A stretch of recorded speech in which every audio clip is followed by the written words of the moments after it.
मस्त कुरकुरीत अशी भजी तुम्ही बघू शकता। एकदम खमंग व कुरकुरीत ही भजी झालेली आहे। आता तुम्ही म्हणत असाल कसली बरी ही भजी, तर मग ही भजी आज आपण आळूच्या पानांची बघणार आहोत। तुम्हाला जर आळूची वडी खायचा कंटाळा आला असेल तर झटपट अशी आळूच्या पानांची आज आपण भजी बघणार आहोत। चला तर मग रेसिपीला सुरुवात करूया। मी इथं काही आळूची पाने घेतलेली आहेत। आता ही आळूची पानं स्वच्छ धुवून घ्यायची आहेत। मी इथे स्वच्छ धुवून घेतलेली आहेत व आता ह्या आळूच्या पानांची असे आपल्याला चिरून घ्यायची आहेत, काप करून घ्यायचे आहेत। असे बारीक आपल्याला उभे असे चिरायचे आहेत। तुम्ही कशी पण चिरली पानं तरीही चालतील। आता अशा प्रकारे मी ही सगळी पानं चिरून घेणार आहे। आता काही मोठ्या आकाराची पानं असतात, इथं मी आळूची पानं जी घेतलेली आहेत ती छोटी आहेत, त्यामुळे मी ते फोल्ड करून अशा प्रकारे ही आळूची पानं चिरून घेतलेली आहेत। आता ही आळूच्या पानांची भजी लवकरात लवकर होतातही व खायलाही एकदम टेस्टी लागतात। तुम्ही कांदा भजी व आपली साधी भजी विसरून जाताल। अशा प्रकारे जर तुम्ही आळूच्या पानांची भजी केली तर आता इथे अशा प्रकारे मी सगळी ही आळूची पानं चिरून घेतलेली आहेत। आता इथं आळूच्या पानाबरोबर आपल्याला कांदाही घ्यायचा आहे, कांदाही उभा चिरून घ्यायचा आहे। मी इथं 2 कांदे उभे चिरून घेणार आहे। आता प्रथम एका बाउल मध्ये मी आळूची पानं जी चिरलेली होती ती आळूची पानं यामध्ये टाकलेली आहेत। आता इथे उभा चिरलेला आपल्याला कांदा टाकायचा आहे। एकदम क्रिस्पी व खायलाही एकदम टेस्टी लागतात ह्या आळूच्या पानांच्या भजी। तर इथं कांदा उभा चिरलेला मी 2 कांदे टाकलेले आहेत। आता इथे आपल्याला बेसन पीठ व थोडेसे तांदळाचे पीठ टाकायचे आहे। इथे मी 1 चमचा एवढे बेसन पीठ घेणार आहे व 2 चमचे एवढे तांदळाचे पीठ वापरणार आहोत। तांदळाच्या पिठामुळे हे आळूच्या पानांची भजी एकदम क्रिस्पी व चांगली कडक क्रिस्पी असे लागतात ह्या भजी। आता बेसन पीठ तांदळाचे पीठ टाकल्यानंतर आपल्याला इथे 1 चमचा एवढी हळद टाकायची आहे व थोडेसे लाल तिखट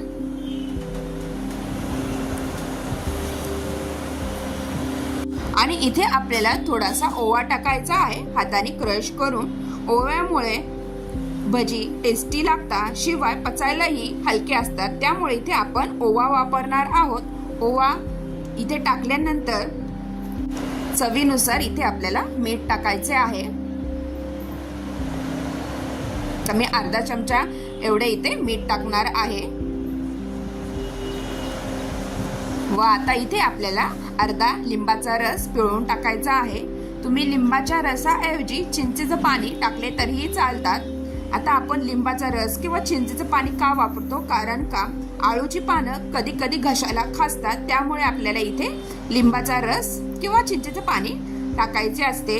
शिवाय आंबटपणामुळेही आळूची वडी किंवा भजी खायला टेस्टी लागतात। आता इथे मी थोडेसे पांढरे तीळ टाकलेले आहेत। आता आपल्याला हे मिश्रण चांगले मिक्स करून घ्यायचे आहे। आता हे मिश्रण चांगले मिक्स झाले की इथं आपल्याला थोडे पाणी टाकायचे आहे। हातानेच थोडेसे पाणी शिंपडून घ्यायचे आहे, जास्त पाणी टाकायचे नाही। आता हे आळूचे पानांची भजी आपल्याला पातळ करायची नाही, त्यामुळे इथे थोडेच पाणी टाकून आपल्याला हे चांगले मिक्स करून घ्यायचे आहे। आता मी हाताच्या साहाय्याने थोडेसे पाणी टाकून हे घट्ट आपल्याला करायचे आहे। आता मी थोडे थोडे असं पाणी ऍड करून हे मिश्रण आपल्याला भज्याचं नीट बनवायचं आहे। पातळ आपल्याला हे मिश्रण करायचे नाहीये। तुम्ही बघू शकता कशा प्रकारे मी हे भज्याचं पीठ मळत आहे आळूच्या पानांचे। तर घट्टसरपणाच आपल्याला हे मिश्रणाचं ठेवायचं आहे, म्हणजे आपल्याला भजी टाकताना मस्तपैकी हे भजी तेलामध्ये सोडता येतात। आता मी एवढेच पाणी टाकणार आहे, अजून पाणी इथे मी ऍड करणार नाही। आता आपले हे भज्यासाठी मिश्रण चांगले झालेले आहे। मस्तपैकी आपल्याला मिक्स पूर्ण करून घ्यायचे आहे आणि तुम्ही लगेचच हे भजी करायला घेऊ शकता। मस्तपैकी गरम गरम क्रिस्पी असे आळूच्या पानांची हे भजी खायला एकदम टेस्टी लागतात। छानपैकी आपले हे भज्याचे मिश्रण रेडी झालेले आहे।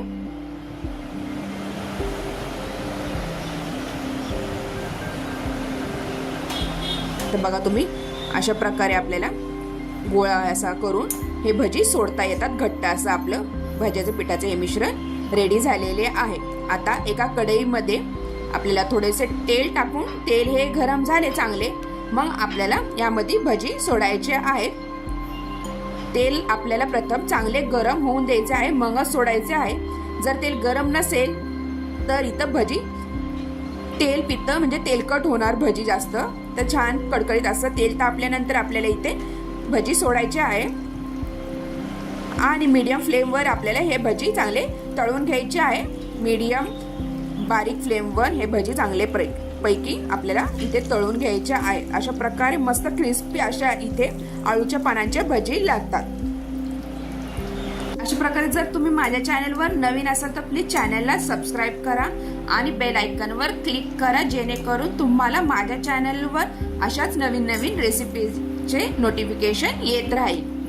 आता इथे आपले भजी चांगल्यापैकी तळून झालेले आहेत. छानपैकी इथे कलर आलेला आहे, क्रिस्पी असे इथे भजी झालेले आहेत. आता तुम्ही कोणी म्हणू शकाल का हे आळूच्या पानांची भजी आहेत.